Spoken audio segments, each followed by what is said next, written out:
زملائك اللاعبين في المنتخب المغربي؟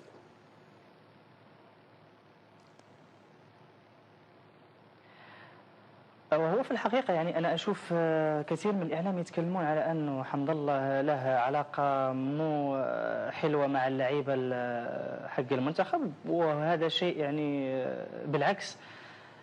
فيعني أكثر من 60 إلى 70% من اللعيبة حق المنتخب عندي معهم تواصل شبه يعني شبه مستمر وشبه يومي، ودائما ما نتكلم ودائما ما نلتقي ودائما ما عندنا علاقة ممتازة، والحمد لله يعني علاقتي مع جميع اللعيبة حلوة يعني وممتازة. في 2019 كابتن عبد الرزاق أنت غادرت معسكر المنتخب المغربي من 3 سنوات تقريبا. ليش غادرت معسكر المنتخب في 2019؟ هذه هي النقطة كما يقال نقطة التحول في مشوار عبد الرزاق حمد الله مع اليوث الأطلسي.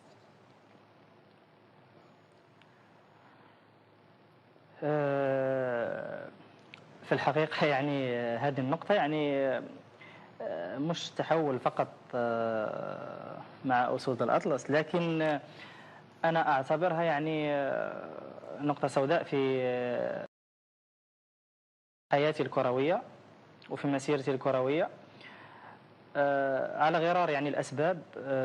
لكن أنا شخصيا أعتقد أنه كان مفروض ما أسوي هذا الغلط حقيقة. لكن أعتقد في تلك اللحظة يعني سويت هذا الغلط عن دون قصد. لم أفكر يعني على عواقبه، وبالعكس أنا أخذت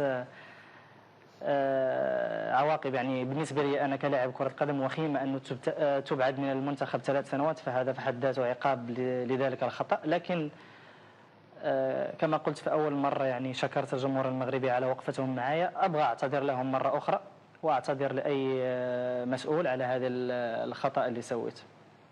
شوف، هو معروف أن عبد الرزاق حمد الله مش بسهولة يعتذر أو يتراجع، بس واضح أنك أنت تشعر يعني بالحنين لخدمة بلدك وللقميص الوطني. واضح بعد أنك أنت في راسك حاجة في كأس العالم، يعني أنت ناوي تخدم بلدك في كأس العالم بشكل غير مسبوق، وهذا اللي أدى أنه حمد الله يقرر يفتح صفحة جديدة مع الجميع. هل أنا يعني قرأت ما في مكنونك بشكل صحيح؟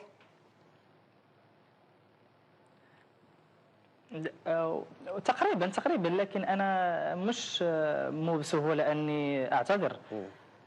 بالعكس في حياتي كلها يعني حياتي الخاصة أو حياتي المهنية أو حياتي يعني إذا سويت خطأ أعتذر للشخص اللي سويت له الخطأ.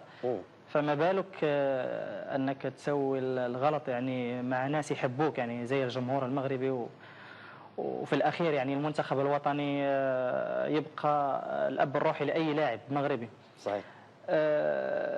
فأكيد يعني لا مثل جميع اللاعبين المغاربة يحلمون أنهم يلعبون كأس العالم، والحمد لله يعني فتحت صفحة جديدة. في أول اتصال كان مع المدرب وليد الركراكي، يعني كما كان قال لي أنه إحنا الحين في صفحة جديدة، ومن ذاك اليوم أنا في صفحة جديدة مع المنتخب. يعني لم يكتب لي أني أكون معهم في آخر معسكر، وأتمنى إن شاء الله إذا اختارني المدرب أن أكون معهم في كأس العالم، فراح أكون معهم إن شاء الله. وإن شاء الله إذا كنت معهم راح أعطي كل ما عندي وأكثر.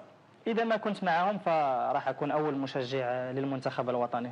طيب، بعيدا عن موضوع اختيارك يظل هو قرار الجهاز الفني في المنتخب المغربي، لكن لو فرضنا تم اختيارك، طموحاتك الشخصية لمنتخب بلادك في المونديال، وإيش شايف حظوظ المنتخب المغربي؟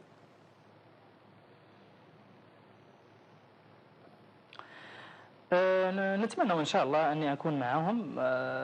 وبالنسبة لي أنا فأعتقد أنه المنتخب المغربي منتخب قوي. أكيد أنه إحنا في مجموعة قوية بعد، لكن اللعيبة اللي موجودين في المنتخب فهم يلعبون في مستويات عالية، ولعيبة يعني محترفين، وإن شاء الله نتمنى من الله سبحانه وتعالى أنه يسهل أمرنا في هذه المجموعة، وأكيد بمساعدة الجمهور المغربي والجمهور العربي يعني ممكن ان شاء الله انه المنتخب المغربي يتاهل للدور الثاني ان شاء الله. انت في